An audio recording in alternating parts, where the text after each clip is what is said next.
It was supposed to be just another routine day. Maurice Gibb, the quiet genius behind the Bee Gees, had been feeling unwell. A stomach ache, he thought. But what happened next would leave a family shattered and the world in disbelief. He was rushed to Mount Sinai Medical Center in Miami Beach. What doctors discovered would change everything. What started as abdominal discomfort quickly turned into a fight for his life. But how did one of the most beloved musicians of the 20th century end up here, battling a twisted intestine and slipping into a coma? As we retrace the final days of Maurice Gibb's life, we'll uncover the warning signs, the personal demons, and the heartbreaking choices that led to one of music's most tragic losses. Was it preventable? And why did it happen so fast? Keep watching, because this is not just a story of a sudden medical emergency. This is the unraveling of a man who lived in the shadows of fame, yet carried the weight of a global legacy.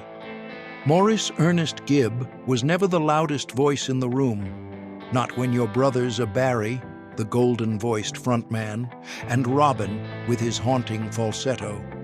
But those who knew the Bee Gees intimately understood. Without Maurice, there would be no Bee Gees.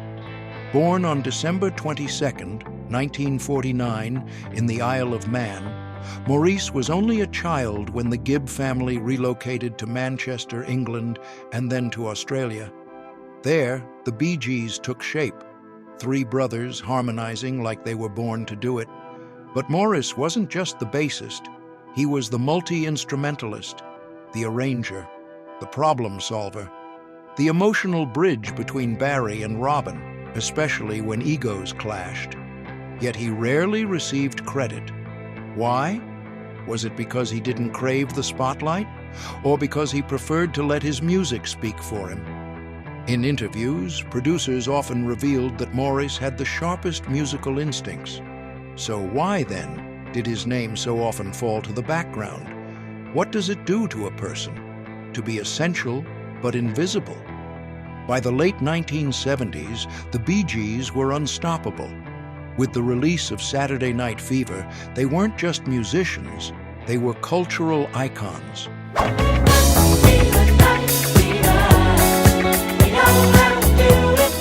Maurice played on every track, helping shape the lush, disco-tinged sound that defined a generation. But fame wasn't without its price. For Maurice, the roaring crowds and flashing lights masked a growing emptiness. He smiled in interviews, performed flawlessly on stage, but inside, he was cracking. Friends and family began to notice changes. He drank more, he isolated himself. And as Barry and Robin's profiles soared, Maurice faded further from the spotlight. Why didn't anyone intervene? Why didn't Maurice ask for help? Alcohol, he would later admit, became his coping mechanism. It dulled the pain, the loneliness, the identity crisis of being known but not seen. Was the success of the Bee Gees slowly destroying the one person holding them together? In 1969, Maurice married British pop star Lulu. It was the perfect headline. Two stars, young and in love. But beneath the fairy tale was a storm brewing. Maurice's drinking grew worse. He struggled with the pressures of fame and the friction with his brothers. Lulu, meanwhile, was building her own career.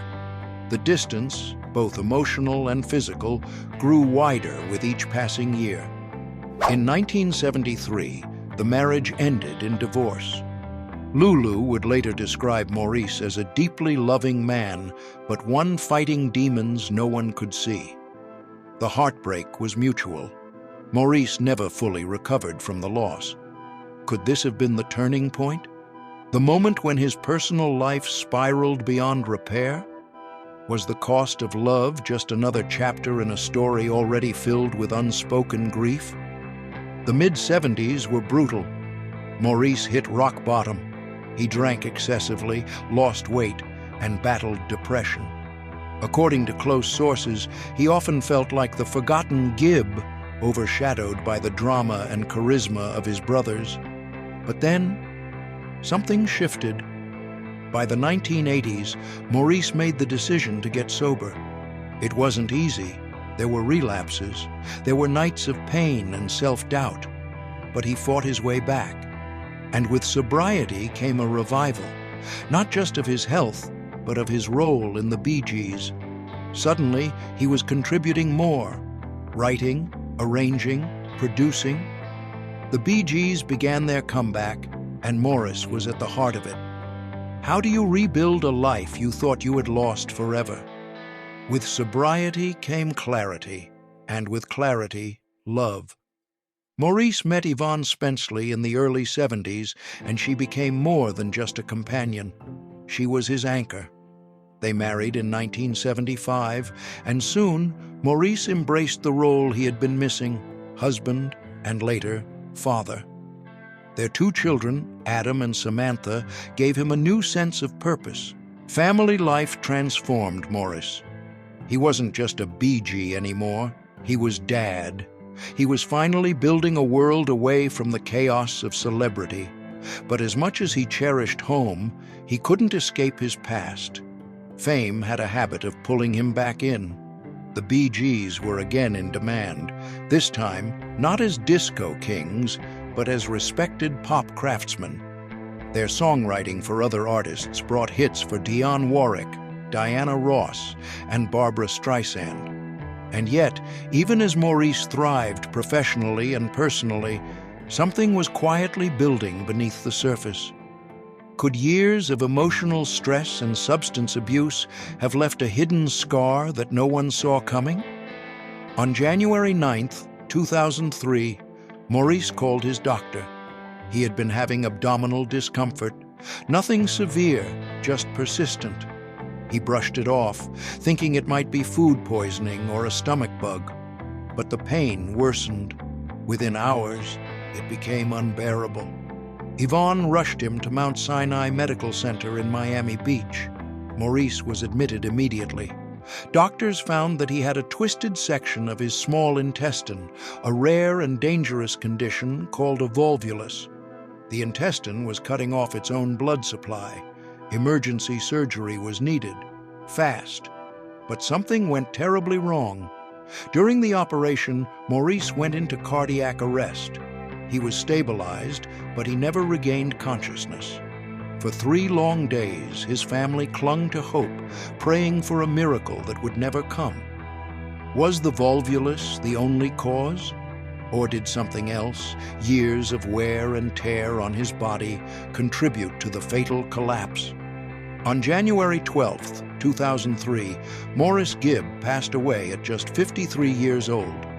The shockwaves were immediate. Barry and Robin were devastated. Fans around the globe mourned the loss of a man who had, for decades, helped define the sound of an era. Yet even in death, Maurice was largely undercredited by the media. Most headlines read, "Bee Gees star dies," but Maurice was so much more than a band member.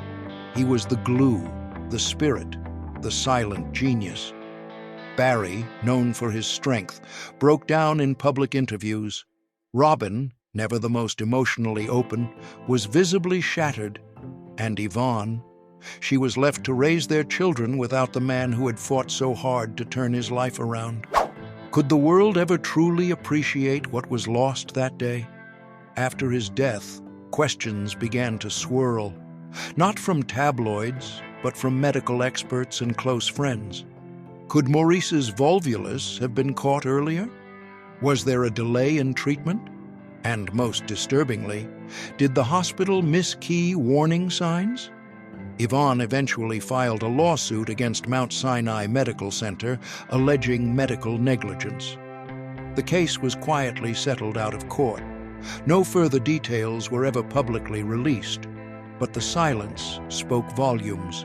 The family had questions that were never fully answered. Was it a tragic accident or a preventable loss? How many more Maurice Gibbs are lost in silence, their lives ending not just from illness, but from institutional failure? After Maurice's passing, the Bee Gees, as we knew them, ceased to exist. Barry and Robin attempted a comeback under the Bee Gees name, but the chemistry was gone. They both admitted it in interviews. It wasn't just the sound that changed, it was the soul of the group. Maurice had been the mediator, the peacekeeper in a band often plagued by sibling rivalry. Without him, even their legendary harmonies felt hollow. Robin would pass away in 2012, nearly a decade later.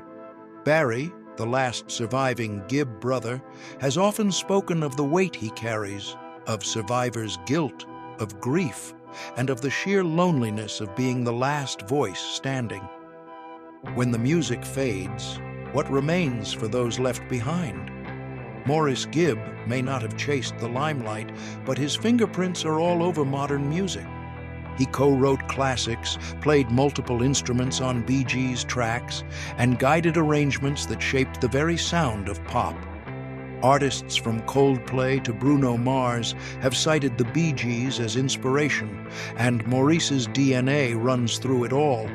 He was posthumously inducted into various music halls of fame, and documentaries in recent years have finally begun giving him the credit he long deserved. But still, his story remains largely untold, overshadowed, underplayed. Isn't it time the world heard his voice, not just in song, but in story? Maurice Gibb was many things: a prodigy, a brother, a father, a husband, an addict, a fighter, and above all, a musician. His life was a complex symphony of fame and pain, triumph and tragedy. He never demanded attention, yet gave his entire being to the sound that shaped generations. And in the end, maybe that's the tragedy and the beauty of Maurice's story, that the man who held it all together quietly slipped away, without fanfare, without a headline that screamed his name alone. But now, we remember. Not just the Bee Gees, not just the songs, we remember Maurice.